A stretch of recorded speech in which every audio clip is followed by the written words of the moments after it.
လင်းရဲ့များရဲ့ပေါ့နော်သူထမ်းနိုင်တဲ့တာဝန်ကိုသူအပြေးအဝတာဝန်ယူပြီးထမ်းနေတယ်လို့ဒီတိုင်းပြည်နဲ့လူမျိုးအပေါ်မှာကျမတာဝန်ယူနိုင်တဲ့ကိစ္စတွေကျမလုံနိုင်ကိုင်နိုင်တဲ့ကိစ္စတွေကိုလည်းကျမပိုစွန်းညံစွန်းရှိသလောက်စူးစမ်းနေပါတယ်ရှင်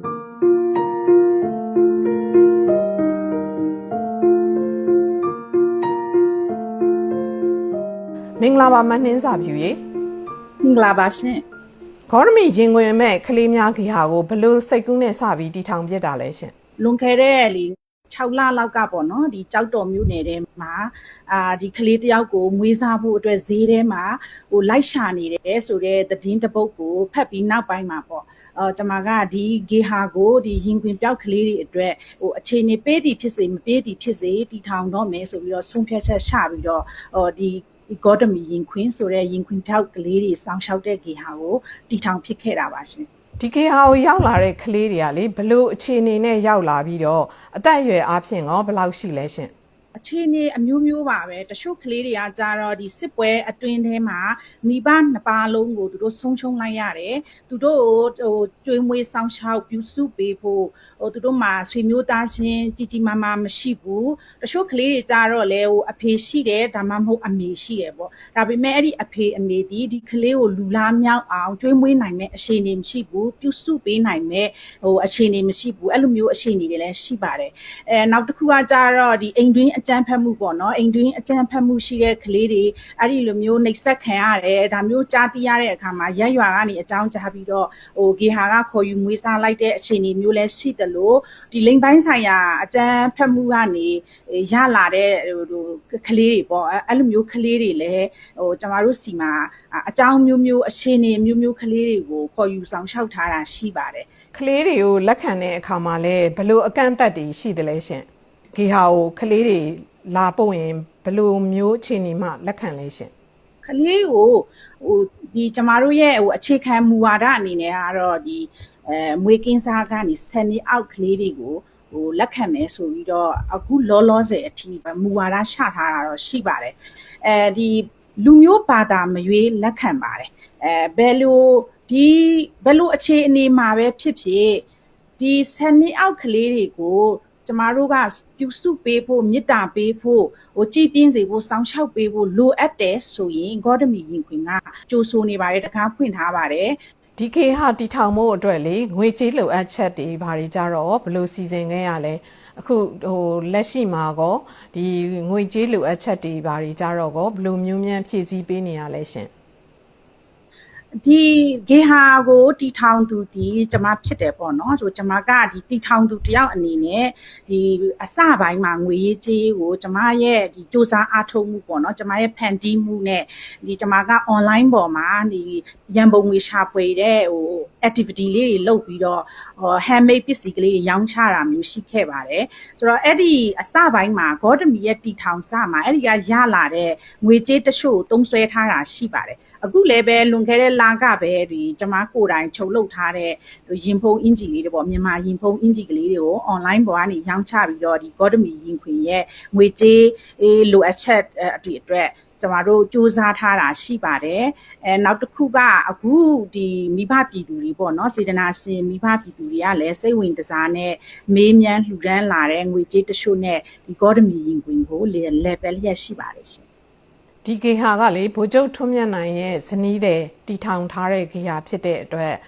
ဇုံတယောက်ပေါ့နော်အဖွဲ့အစည်းတစ်ခုကနေပြီးတော့လာရောက်နှောက်ယှက်ဖိအားပေးတာရောရှိလားဒီဗိုလ်ချုပ်ထွန်းမြတ်နိုင်ရဲ့ဇနီးဖြစ်သူရဲ့ဂေဟာမှုလို့ပေါ့နော်ဘယ်လိုတက်ရောက်မှုတွေရှိလဲရှင်နံပါတ်1တစ်ချက်ကတော့ကျမတို့က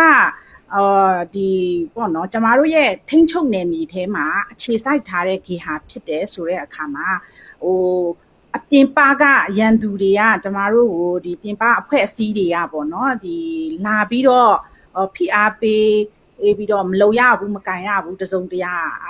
ဖိအားပေးတဲ့ဟာမျိုးတော့ကျမတို့မရှိပါဘူးကြုံလဲမကြုံတွေ့ရသေးပါဘူးဆိုတော့ဒီဂေဟာကိုကျမကဥဆောင်ပြီးတည်ထောင်တဲ့အတွက်ဒီကျမတို့ရဲ့လွတ်မြောက်နယ်မြေရဲ့အဝိုင်းအဝန်းထဲမှာတော့တက်ရောက်မှုကတော့ရှိပါတယ်ဘာလဲဆိုတော့ယုံကြည်မှုပေါ့နော်ဒီကျမ ကိုယ်တိုင်တီထောင်ထားတယ်ဆိုတဲ့အပေါ်မှာဒီလိုမျိုးခက်ခဲတဲ့ကလေးတွေလိုအပ်နေတဲ့မေတ္တာပေးရမယ်လိုအပ်နေတဲ့ကလေးတွေကိုတွေးတဲ့အခါမှာဂေါတမီရင်ခွင်ကိုပို့လိုက်ရင်ဖြင့်ဒီကလေးတွေရဲ့ဘဝဟာ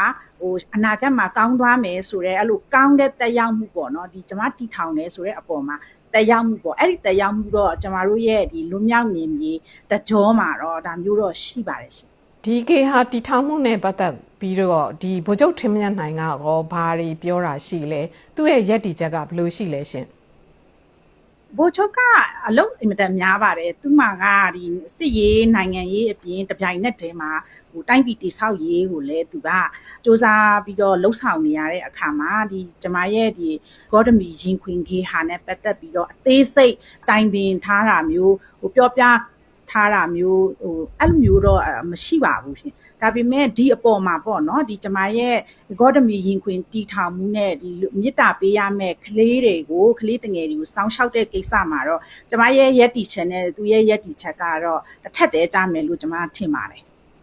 ခုဆိုလို့ရှိရင်ပေါ့နော်ဒီဂေဟာတီထောင်လာတာ6လကျော်ရှိလာပြီပေါ့နော်ဆိုတော့ဒီဂေဟာနဲ့ပတ်သက်ပြီးတော့ဗိုလ်ချုပ်ထွန်းမြတ်နိုင်ကဘယ်လိုပံ့ပိုးကူညီပေးတာရှိသလဲအာရခတပ်တော်အစိုးရရှိကနေပြီးတော့အကူအညီတွေတောင်းခံသွားဖို့ရှိလားရှင်ဒီလိုမျိုးလောက်တဲ့အခါမှာအခုချိန်ကတော့ကျမတို့ကိုလက်ကိုချိန်နဲ့အဲ့လိုလဲပတ်နေတာပေါ့နော်အကြောင်းတစ်ခုခုကြောင့်ဒီဟာလူတွေများလာမယ်ဒါမှမဟုတ်ကျမတို့စီကိုပို့ဆောင်တဲ့ကလေးတွေအရေးအတွက်များလာမယ်လိုအပ်လာမယ်ပေါ့ဂေဟာရဲ့နေရာဘာညာစသည်ဖြင့်လိုအပ်လာမယ်ဆိုရင်တော့ဒီကျမတို့ကလည်းကျမကလည်းဒီအစိုးရစီကနေလိုအပ်တဲ့အကူအညီလေးတွေတောင်းခံဖို့တော့ရှိလာမှာပေါ့နော်ဒါကတော့အနာဂတ်မှာဒါမျိုးလည်းဖြစ်လာနိုင်ပါတယ်ဒီလိုမျိုးရင်ဝင်မဲ့ကလေးတွေအတွက်ပေါ့နော်ဂေဟာတီထောင်တဲ့အခါမှာမနှင်းစဖြူအနေနဲ့ပေါ့နော်ကိုရိုင်းရင်အုံးမကွာသွားပြီးတော့ကူညီဆောင်မကြည့်ရှုစီစဉ်ရတာစီမံအုပ်ချုပ်ရတာမဟုတ်ဘဲနဲ့အဝေးကနေစီစဉ်နေရတဲ့အပေါ်မှာရောအားမလို့အားမရဖြစ်တာတွေရှိသလားအခက်အခဲတွေရှိလားရှင်ဒီဂေဟာကိုတီထောင်သူတယောက်အနေနဲ့ပေါ့နော်ကျမစောင့်ရှောက်ထားတဲ့ကျမတို့ဒီခေါ်ယူမွေးစားထားတဲ့ကလေးတွေကိုကျမကကိုယ်တိုင်တွားကြည့်ချင်တာမျိုးမေတ္တာပေးချင်တာမျိုးပေါ့နောက်တစ်ခုကဒီကလေးတွေရဲ့ရုပ်ပိုင်းဆိုင်ရာတိုးတက်မှုကဘယ်လိုလဲစိတ်ပိုင်းဆိုင်ရာတိုးတက်မှုတွေကဘယ်လိုရှိလဲဆိုတာကိုယ်တိုင်ကိုကြကြည့်ရှင်တဲ့ဆန္ဒကတော့ကျမမှာအမြဲတမ်းရှိပါတယ်အဲ့တော့ကျမကြည့်လဲကြည့်မှာပါတနေ့မှာကျွန်မကိုယ်တိုင်တွားမှာပါအဲ့တော့အခုအချိန်နေရတော့ဒီအဝေးကနေဒီလိုမျိုးစီမံရတဲ့အပေါ်မှာအမလို့အမရဖြစ်လားဆိုတော့ကျွန်မရဲ့တိန်းပေါ့နော်ကျွန်မမှာဂေဟာအရင်အားကိုရတဲ့ဂေဟာမှုရှိပါတယ်သူကလည်းဒီကလေးတွေအပေါ်မှာတကယ်မိခင်ရင်းနဲ့မချစိတ်ရောကိုယ်ရောအကုန်လုံးကိုရင်းနှီးမြုပ်နှံပြီးဒီကလေးတွေကိုသူစောင့်ရှောက်နေတဲ့အတွက်ကျွန်မတော်တော်စိတ်အေးရပါတယ်ပြီးတော့မြေပြင်ကတိန်းပေါ့နော်မြေပြင်ကတိန်းအပါအဝင်ဒီဂေါတမီရင်ခွင်ရဲ့အနီးတစ်ဝိုက်မှာရှိတဲ့ပြည်သူလူထုကလည်းအကုန်လုံးကဝိုင်းဝန်းပြီးတော့ဒီကကလေးတွေအပေါ်မှာစောင့်ရှောက်ကြတယ်ကူညီကြတယ်ဆိုတဲ့အတွက်ကျွန်မအနေနဲ့ကတော့ဒီအားမလို့အားမရဖြစ်တာမျိုးတော့မရှိပါဘူးရှင်ဒီအတွက်လည်းဒီဂေဟာမှုအပါအဝင်ဂေါတမီရင်ခွင်ရဲ့မြေပြင်တိန်းတစ်ခုလုံးကိုကျွန်မကဒီနေရာကနေကျေးဇူးတင်တယ်လို့ပြောချင်ပါတယ်ဂေဟာတီထောင်ပြီးတဲ့နောက်ပိုင်းမှာရောစိန်ခေါ်မှုတွေကြုံရတာရှိလားရှင်ဒီစိန်ခေါ်မှုအနေနဲ့ကြတော့ဒီကျမတို့ရဲ့ဂေဟာမှာဒီမွေးရပါယောဂ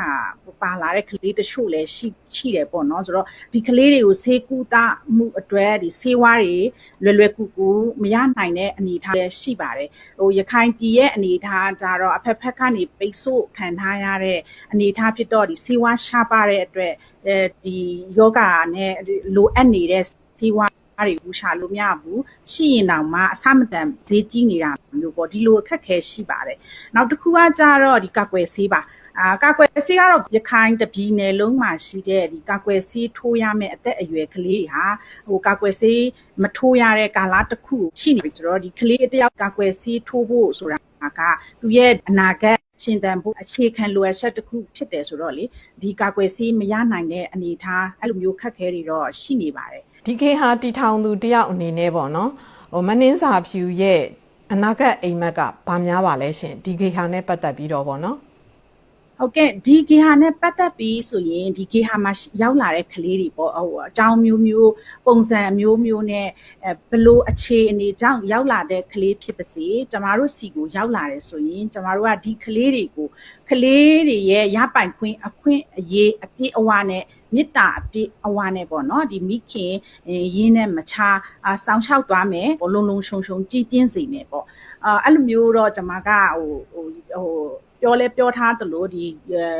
ဂေဟာမှုအပါဝင်ဂေဟာမှာရှိနေတဲ့ဝန်ထမ်းတွေကိုလည်းဒီလိုမျိုးကျမတို့ကရည်ရွယ်ချက်ဒီလိုရှိတယ်ဆိုတာမျိုး sharing ပြောထားတာမျိုးရှိပါတယ်ဆိုတော့ဒီရောက်လာကိုဒီရောက်လာတဲ့နေရာနေသူတို့ဘဝရှေ့အနာဂတ်သူတို့ကိုယ်တိုင်ရက်တည်နိုင်တဲ့အခြေအနေအထိရုပ်ပိုင်းဆိုင်ရာစိတ်ပိုင်းဆိုင်ရာတွေကြမ်းခိုင်ပြီးတော့သူတို့ရဲ့ဘဝကိုသူတို့တီထောင်နိုင်တဲ့ကလေးလူတော်လေးတွေဖြစ်တဲ့အထိကျမကတာဝန်ယူပြီးတော့ဒီဂေါတမီရင်ခွင်အနေနဲ့တာဝန်ယူပြီးတော့ပြုစုဆောင်ရှောက်သွားဖို့ကြီးမားမားရည်မှန်းချက်အိမ်မက်တော့ရှိပါတယ်ရှင်အခုလက်တလုံးမှာလေကလေးမွေးစားတွေကိုလွှတ်စွန့်ပြစ်မှုတွေရင်ဝင်မဲ့ဖြစ်သွားတဲ့ကလေးတွေလည်းအများပြားရှိလာတယ်ပေါ့နော်ဆိုတော့ဒီကိစ္စနဲ့ပတ်သက်ပြီးတော့မနှင်းစာဖြူအနေနဲ့လူထုကိုဗာမြန်ပန်ကြားလို့လဲရှင်ဟုတ်ကဲ့ဒါကတော့အကြောင်းတွေအမျိုးမျိုးပေါ့နော်လူတွေမှာအခြေအနေဖြတ်တန်းပုံတွေဘဝဖြတ်တန်းပုံတွေရက်တီချက်တွေလည်းမတူကြတဲ့အခါမှာအကြောင်းမျိုးမျိုးအခြေအနေမျိုးမျိုးနဲ့မိဘမဲ့ဖြစ်သွားတဲ့ရင်ခွင်ပြောက်ကလေးတွေရှိတယ်လို့မိဘရှိတော်ညာလဲသူတို့ရဲ့အခြေအနေကြောင့်စောင့်ရှောက်ဖို့မဖြစ်နိုင်တဲ့ကလေးတွေကတော့ရှိနေမှာပါပဲဒီဟာကတော့ရှောင်လွဲလို့မရတဲ့ပြဿနာတွေပေါ့နော်ရှောင်လွဲလို့မရတဲ့လူမှုဘဝထဲမှာကိုကရှိနေတဲ့အကြောင်းအရာတွေဖြစ်တဲ့အတွက်တကယ်လို့တာပေါ့ဒီလိုမျိုးကလေးတွေကိုတွေးခဲ့ရင်ဂေါတမီရင်ခွင်ကိုအကြောင်းကြားပါဂေါတမီရင်ခွင်ကခေါ်ယူဆောင်ရှောက်ပါမယ်နောက်တစ်ချက်ကတော့ဒီအိမ်တွင်းအကြမ်းဖက်မှုပေါ့ဒီအိမ်တွင်းအကြမ်းဖက်မှုခံနေရတဲ့ကလေးတွေကိုတွေးရင်ဒါငါတို့နဲ့မဆိုင်ဘူးဒါငါတို့ကိစ္စမဟုတ်ဘူးဆိုတဲ့ဒီကျမတို့လူမျိုးရဲ့ဇယိုက်ပေါ့နော်ဘယ်လိုရှိလဲဆိုဂျားတုံးချားမဝင်နဲ့ဆိုတဲ့အဲ့လိုမျိုးဇယိုက်ကလေးတွေရှိတတ်ပါတယ်ဆိုတော့ဒီလိုဟာမျိုးလေးတွေကိုငါနဲ့မဆိုင်ဘူးဆိုပြီးတော့လစ်လျူရှုပါနဲ့မျက်ကွယ်မပြုပါနဲ့ဒီကလေးတွေဟာကျမတို့ဒီလိုမျိုးအကြမ်းဖက်ခံနေရတယ်အဲ့လိုအခြေအနေကြုံတွေ့နေရတဲ့ကလေးတွေရှိတယ်ဆိုရင်လေဒါဟာငါတို့နဲ့ဆိုင်တယ်ဆိုပြီးတော့အရေးတယူလုပ်ပြီးတော့သက်ဆိုင်ရာကိုတိုင်ကြားအားတာမျိုးအရေးဒီကျူးလွန်သူကိုပေါ့နော်ဒီတိုင်ကြားတာမျိုးလုပ်ပါပြီးတော့တကယ်လို့ဒီကလေးတွေကိုဂေါတမီရင်ခွင်အနေနဲ့ဖြစ်စေတခြားဒီလိုဆောင်ရှောက်တဲ့အဖွဲ့အစည်းတွေအနေနဲ့ဖြစ်စေရလဲမေတ္တာတရားလေးနဲ့ပြန်ပြီးတော့သူတို့ရဲ့ဘဝတွေရှင်သန်လာအောင်ဒီကြီးပြင်းအောင်နီးစပ်ရာကိုတည်င်းပေးပြီးတော့ဂေါတမီရင်ခွင်ကိုလာပို့ကြပါလို့ကျမတို့ဟာဒီလိုကလေးတွေအတွက်ဒီလိုမေတ္တာပေးဖို့လိုအပ်နေတဲ့အရွယ်လေးတွေအတွက်အမြဲတမ်းအဆင်သင့်ရှိပါတယ်လို့ဒီနေရာနေတည်င်းစကားပါရှင်ပါတယ်